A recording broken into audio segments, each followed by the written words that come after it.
All right, Sterling Brown approving a $750,000 settlement in a lawsuit with the city of Milwaukee after he was tased and physically brought to the ground by police over a parking violation in 2018. I'm just going to say that again. Tased, thrown to the ground. You're seeing some of the camera footage there over a parking violation. The city also pledged to admit that this was indeed a civil rights violation and to make some changes to the department's policies. The Milwaukee Bucks released a statement today, and this is what it said in part. We are pleased that Sterling's lawsuit has been mutually resolved and that there is an important commitment by the city of Milwaukee and its police department to make changes to the MPD's standard operating procedures. No one should ever have to go through the horrifying abuse and injustice that Sterling experienced. So, George, what's your reaction to the settlement? Well, the fact that they admitted that they violated his constitutional rights, I think that's the biggest piece of all of this, right? I mean, the money is what it is. And I think that he rejected a initial offer of, I believe, around $400,000 because there was no admitting to violating his constitutional rights, which I felt like was a big sticking point. So, that being said, hopefully that this has created a situation where we don't see more of these things. But remember, this was brought to light because he's an NBA player. How many people deal with this stuff that aren't Sterling Brown? Absolutely. This was such an unfortunate incident, and the fallout that's happened in our country since then has unfortunately made it easy to forget. And so I think it's very important that there's light shown on this to remind everybody what happened, and obviously to show the resolution didn't just include money, because as George mentioned, he could have gotten money a year ago. He wanted more than just money. And you know, the Bucks have supported him throughout the entire time. The NBA Players Union has supported him throughout the entire time. And I think it's an important moment. Hopefully, it's a learning moment, but it's an important moment for where this league, and specifically the players, are trying to get. And it's important, too, because, George, as you note, if he was an NBA player, I can't imagine we would have ever heard about this. We have barely heard about the people who have been shot and killed, and that's just with the rise of camera phones over the past decade. But again, I want to make this clear.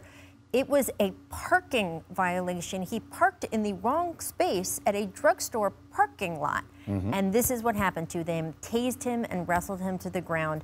This is obviously not okay, and something that so many people in our country live with every day. You don't have to shoot and kill someone to have an impact on their life and the life of the people around who know that this could happen to them at any moment. It is not okay in America. And I think the fact that the Milwaukee Police Department has made that statement that it's not okay, hopefully will lead to some change there as well, a place that we obviously have had all of our focus on after the Jacob Blake incident in Kenosha, just less than an hour down the road. The Athletic reporting Sterling Brown is indeed part of the new NBA Social Justice Coalition as well, along with several owners, players, coaches. Commissioner Adam Silver and NBPA Director Michelle Roberts will also be advising that commission. So, Brian, what impact do you expect this coalition to make moving forward, since this was the result of the Milwaukee Bucks walkout after the Jacob Blake situation? Well, first of all, the league has a $300 million fund that they have established over the next 10 years to direct money to social justice and African-American businesses.